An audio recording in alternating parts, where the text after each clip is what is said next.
C'est en fait en 1876 que le château a fini d'être bâti. C'est dire s'il s'ancre dans l'histoire de ce vignoble du Saint-Émilionnais.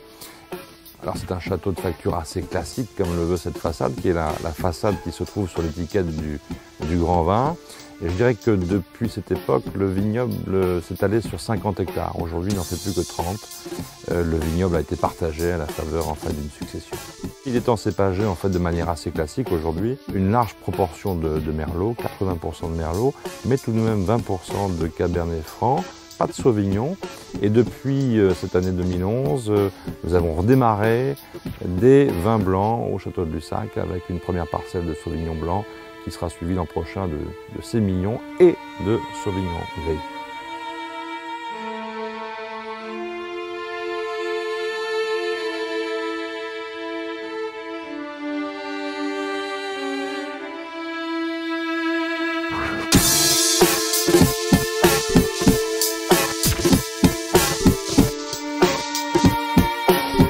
Bâtiment auquel nous avons joint bien sûr un nouveau cuvier circulaire, plus contemporain, qui apparaît derrière nous, ainsi que des bâtiments de stockage pour conserver les vins et avant un chai à barrique afin de les élever comme il se doit dans les règles de l'art.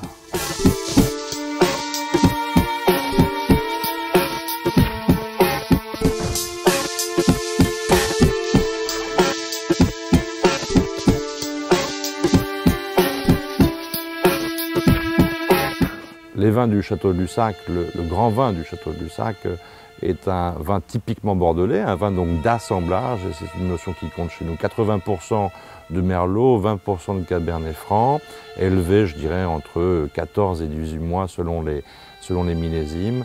C'est un vin qui se doit d'être rond par le merlot, mais d'avoir une capacité de garde. C'est important. Je suis au départ un vrai consommateur de vin et j'accorde de l'importance au fait de boire les vins avec, comme l'on dit de manière un peu vulgaire, de la bouteille.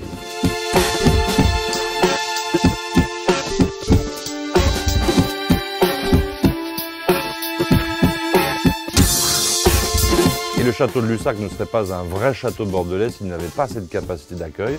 Nous disposons donc ici de 4 chambres pour accueillir nos clients, mais aussi des autres.